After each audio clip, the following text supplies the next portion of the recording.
તો વાપીમાં 5 ઇંચથી વધુ વરસાદ વરસ્યો છે। અનેક વિસ્તારોમાં પાણી ભરાયા છે। વાપીના રેલવે ગરનાળામાં પાણી ફરી વળ્યા છે તો નાના ગરનાળામાં પાણી ભરાઈ જતા અંડરપાસ બંધ કરાયો। ગરનાળું બંધ હોવાથી વિદ્યાર્થીઓ અને રાહદારીઓએ જીવને જોખમમાં મૂકી રેલવે ટ્રેક ક્રોસ કરવો પડ્યો છે અને દર વર્ષે આ સમસ્યા સર્જાય છે।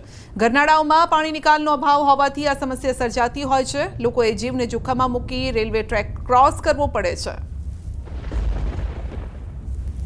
વાપીમાં અત્યાર સુધી 5 ઇંચથી વધારે વરસાદ ખાબકી ચૂક્યો છે। આથી નીચાણવાળા અનેક વિસ્તારોમાં રસ્તા ઉપર પાણી ભરાયા છે। શહેરની રોજિંદી સમસ્યા સમાન આ રેલવે અંડરપાસમાં પાણી ભરાઈ જતા અહીંયા આગળ અત્યારે અહીંયાથી લોકોની અવરજવર પણ બંધ થઈ ગઈ છે। સાથે સાથે અહીંયાથી વાહન વ્યવહાર પણ બંધ થઈ ગયો છે। સૌથી મોટી સમસ્યા અહીંયાથી સ્કૂલથી છૂટેલા બાળકોની છે। દર વખતે આ બાળકો છે સ્કૂલથી જવા આવવા માટે આ રેલવે અંડરપાસનો ઉપયોગ કરતા હોય છે, પરંતુ પાણી ભરાઈ જતું હોવાથી બાળકોએ ના છૂટકે ઉપરથી રેલવે ટ્રેક જીવને જોખમમાં મૂકી અને રેલવે ટ્રેક ક્રોસ કરી અને આ બાજુ આવવું પડે છે। દર વર્ષે આ સમસ્યા જે છે સર્જાય છે।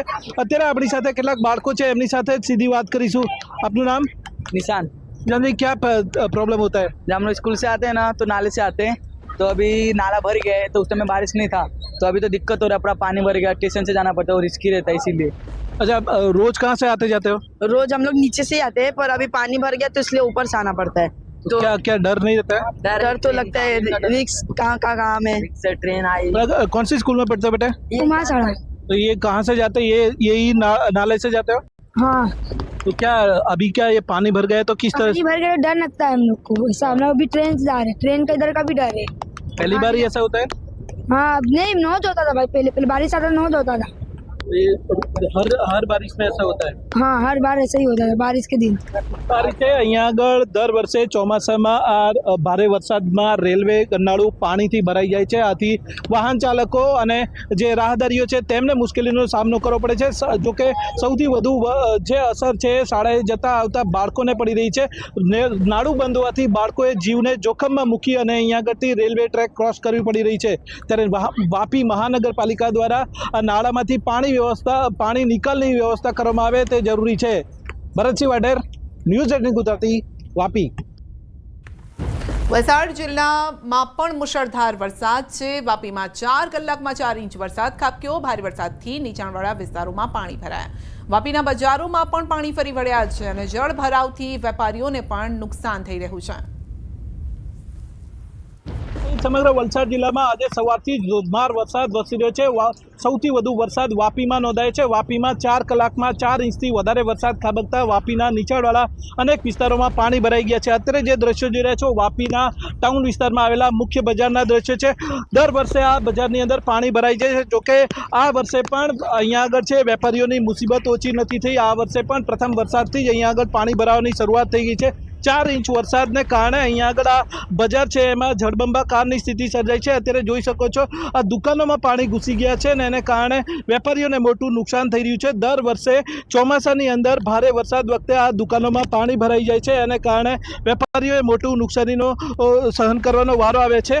અહીંયા આગળ દર વર્ષે આ પરિસ્થિતિ સર્જાય છે। આ વર્ષે પણ આ વરસાદી પાણી ભરાઈ જતા અહીંયા આગળ જે દુકાનદારો છે એમની સાથે સીધી વાત કરીએ। આપનું નામ? મહેન્દ્રસિંહ નામ છે। મહેન્દ્રસિંહ, આ વરસાદ વરસ્યો, શું નુકસાન થઈ રહ્યું છે? આ વરસાદમાં જો અમારી હાલત એવી થઈ ગઈ છે ને, ન તો કોઈ ઘરાક આવે, આ બધું એક ઘૂંટણાથી ઉપર સુધી પાણી ભરાયેલું છે। તાપીના સોનગઢના ગાઢ જંગલો વચ્ચે આવેલ ચીમેર ધોધ સક્રિય થયો। લીલીછમ વનરાજીથી આચ્છાદિત તાપી જિલ્લાનું કુદરતી સૌંદર્ય 16 કળાએ ખીલ્યું છે। અંદાજે 100 ફૂટ ઊંચેથી પડતા ચીમેર ધોધનો આ નજારો આકર્ષક ભાસી રહ્યો છે। સહેલાણીઓને ધોધ આકર્ષી રહ્યો છે। જોકે સહેલાણીઓ જો ત્યાં પહોંચી રહ્યા હોય તો તેઓને ખાસ સાવચેત કરાયા છે કે આ સમયે ધોધની નજીક ન જવું, દૂરથી જ આ ધોધને નિહાળવો, કારણ કે પાણી પ્રાણ લઈ શકે છે। સાપુતારામાં પણ આહલાદક વાતાવરણ, ગીરાધોધના નયનરમ્ય દ્રશ્યો સામે આવ્યા છે। ગીરાધોધ હિલ સ્ટેશનમાં પ્રવાસીઓનો પણ ધસારો વધી રહ્યો છે। ખાસ કરીને ચોમાસામાં ખીલી ઉઠતો આ ગીરાધોધ જોવા માટે સહેલાણીઓ દૂર દૂરથી આવે છે। તો પંચમહાલના પાવાગઢ ડુંગર ઉપર ધોધમાર વરસાદના પગલે પગથિયા પરથી નદીની જેમ ઝરણું વહી રહ્યું છે। ભારે વેગીલા પાણીના પ્રવાહ વચ્ચે દર્શનાર્થીઓ પસાર થઈ રહ્યા છે અને તેવા દ્રશ્યો પણ સામે આવ્યા છે.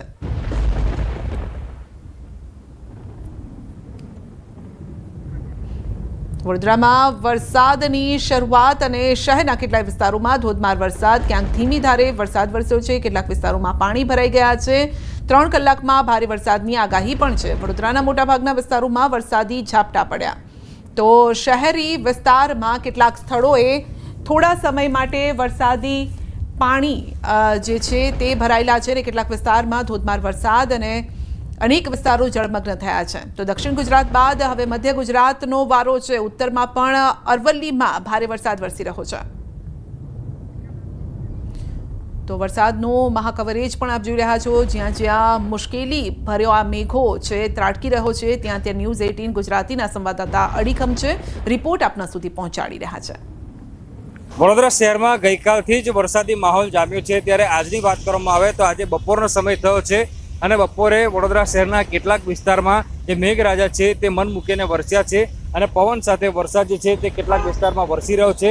જો વડોદરા શહેરના વિસ્તારોની વાત કરવામાં આવે તો સયાજીગંજ, રાવપુરા, કાલાઘોડા, વાસના રોડ, ભાયલી રોડ, કારેલીબાગ, માંજલપુર સહિતના જે કેટલાક વિસ્તારો છે ત્યાં વરસાદી ઝાપટા જે છે તે અનુભવાયા હતા. અત્યારે પણ તમે દ્રશ્યો જોઈ રહ્યા છો કે સતત ધીમી ધારે વરસાદ જે છે તે વરસી રહ્યો છે. જો વડોદરા ગ્રામ્ય વિસ્તારની વાત કરવામાં આવે તો આજે ડભોઈ, સિનોર, કરજણ અને પાદરામાં પણ વરસાદી માહોલ જે છે તે જોવા મળ્યો હતો. અને અત્યારે વરસાદી માહોલ વડોદરા શહેરમાં જે રીતે બન્યો છે એ જોતાં વડોદરાવાસીઓ જે છે તે અસહ્ય ગરમી અને બફારાથી રાહત અનુભવી રહ્યા છે. અને આ જ રીતે વરસાદ જો વરસતો રહેશે તો કેટલાક નીચાણવાળા વિસ્તારોમાં પાણી ભરાવાની શક્યતાઓ પણ સેવાઈ રહી છે. હાર્દિક દીક્ષિત, ન્યૂઝ 18 ગુજરાતી, વડોદરા.